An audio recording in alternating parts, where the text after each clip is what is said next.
अस्सलामुअलैकुम। Welcome to इमराद। दोस्तों, आज बात करने जा रहे हैं टर्किश बेकर कंपनी के एक नए ड्रोन के हवाले से जिसका नाम कलकान है। लेकिन इस ड्रोन में कुछ ऐसी चीजें हैं जो कि इसे काफी हद तक एक तो स्टेल्थियर बनाती है और दूसरा तुर्किया ने इसमें कुछ नई चीजों को ट्राई किया है, यानी कि कुछ आइडियाज को मिक्स किया है। वीडियो में आगे बढ़ने से पहले तमाम हाजरीन और नाजरीन को हमारी तरफ से बहुत बहुत ज्यादा ईद मुबारक और हमारी दुआ है कि अल्लाह ताला पाकिस्तान को तरक्की और कामरानी की मंजिलें अता फरमाए और हम सबको दुनिया और आखिरत में सुरखरू करे। ये ड्रोन काफी ज्यादा अहम हो सकता है फाइटर एयरक्राफ्ट के लिए, जैसा कि JF-17 है पाकिस्तान एयरफोर्स के लिए, J-10Cs हैं, तुर्किया के पास F-16s है, उनके लिए बहुत ज्यादा अहम हो सकता है और ये वो रोल परफॉर्म कर सकता है जिसकी वजह से ग्राउंड ट्रूप्स की जान को बचाया जा सके। और खास तौर पर स्पेशल ऑपरेटिव फोर्सेस होती हैं, जैसे पाकिस्तान के पास SSG है, सो क्रिटिकल ऑपरेशंस में इनको खतरे में डालने के बजाय ऐसे ड्रोन्स को यूज किया जाए। मैं इस कलकान ड्रोन की कुछ स्पेसिफिकेशन आपको बताता चलूं। कलकान ड्रोन का रिसेंटली फर्स्ट फ्लाइट हुई है। टर्किश बेकर कंपनी ने इसकी फर्स्ट फ्लाइट कंडक्ट करने के बाद ये ऐलान किया है कि सक्सेसफुल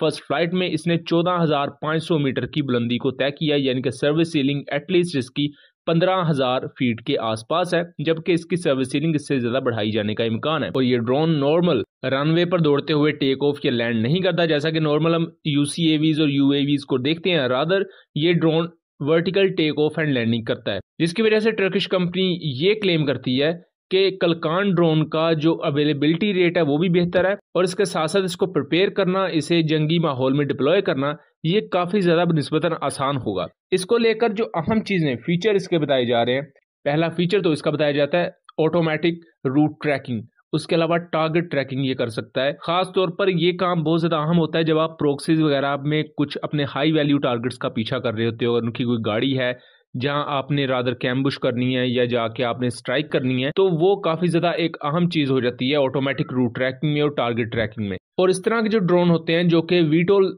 कैपेबिलिटी के साथ आते हैं, ये चूंकि एक ही वक्त में हवा में मुअल्लक रह सकते हैं एक ही जगह पर, जैसे कि हेलीकॉप्टर्स रह सकते हैं, उस वजह से इन्हें ऑपरेट करना इस मामले में काफी आसान होता है। और नॉर्मल लैंडिंग गियर्स के साथ जो ड्रोन्स आते हैं उनकी निस्बत ये ज्यादा सस्ते होते हैं। यहाँ टर्किया ये क्लेम करता है कि ये BG-160 कैमरा के साथ लेस है और BG-160 कैमरा काफी ज्यादा हाई रेजोल्यूशन इमेजरी प्रोवाइड करने में सफिशिएंट है। टर्किश ये क्लेम करते हैं कि इसी कैमरा से सीखते हुए आगे नई चीजें भी डेवलप की जाएंगी और इसे मजीद बेहतर किया जाएगा। ऑटोमेटिक टारगेट ट्रैकिंग के बाद ये circling and return home mode को भी यूज कर सकता है। सर्कलिंग और रिटर्न होम मोड क्या होता है कि अगर आपका ड्रोन आपकी लाइन ऑफ साइट या लाइन ऑफ कम्युनिकेशन से बाहर चला जाता है, जहां इसको आपका ग्राउंड सिस्टम या ग्राउंड स्टेशन सिग्नल नहीं पहुंचा पा रहा और ड्रोन अब बिल्कुल बेयारो मददगार है, तो ड्रोन के अंदर सॉफ्टवेयर इस तरह मौजूद होते हैं कि ड्रोन या तो उस जगह पर चक्कर काटना शुरू हो जाता है, जैसे सर्कलिंग कहते हैं, या रिटर्न होम मोड, यानी कि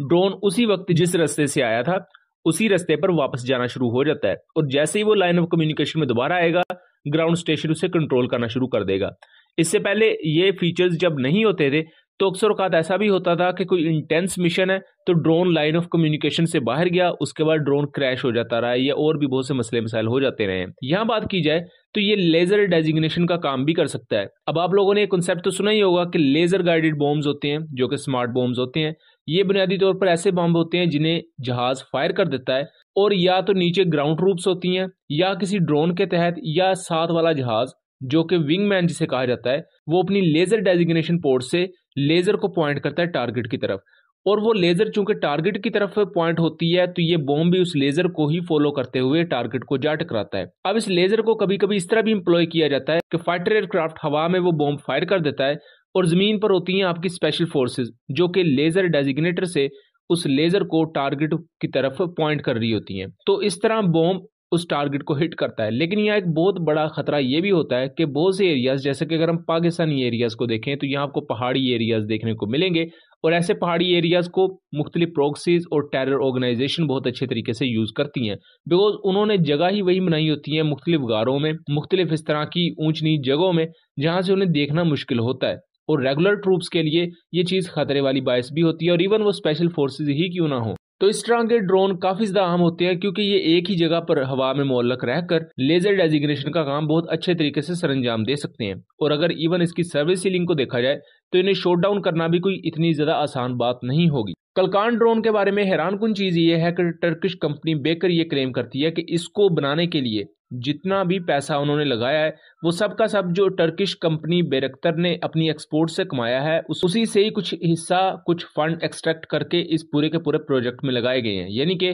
गवर्नमेंट से इसका फंड नहीं लिया गया। उसके अलावा सेम कंपनी ये क्लेम करती है कि उसने दुनिया में all round the world 43 countries के साथ मुख्तलिफ किस्म के मुआहदे किए हैं और उनमें से 10 से 12 कंट्रीज वो हैं जिन्होंने अकिंजी ड्रोन भी खरीदे हैं। ओवरऑल अगर इस कलकान ड्रोन की स्पेसिफिकेशंस को देखा जाए, इसके किरदार को देखा जाए और इसके इस रोल को मॉडर्न वॉरफेयर की उस पसे मंजर में देखा जाए तो ये काफी बेहतर ड्रोन है। और ऊपर से इसका जो फ्लाइट विंग डिजाइन है वो इसे मजीद स्टेल्थियर बना देता है। इसके साथ साथ ये नॉर्मल UCAV से भी ज्यादा कम खर्चा है, सो इसे काफी ज्यादा फिजिबल बनाता है मुख्तलिफ कंट्रीज के लिए कि वो अपनी डॉक्ट्राइन्स को मजीद मॉडिफाई कर सकती हैं इस तरह के सिस्टम्स यूज करने के लिए। अब यहाँ ऐसा मुस्तकबिल में हो सकता है कि पाकिस्तान एयरफोर्स इस ड्रोन को खरीदे या पाकिस्तान तुर्किया के साथ मिलकर इसका एक पाकिस्तानी वर्जन बनाए अपने मुल्क में। सो आपका इसके बारे में क्या ख्याल है, अपनी आरा से जरूर आगाह कीजिएगा। वीडियो पसंद आई हो तो इसे ज्यादा से ज्यादा शेयर कीजिएगा एंड चैनल को सब्सक्राइब कीजिएगा। मिलेंगे अगली वीडियो में, तब तक के लिए अल्लाह हाफिज।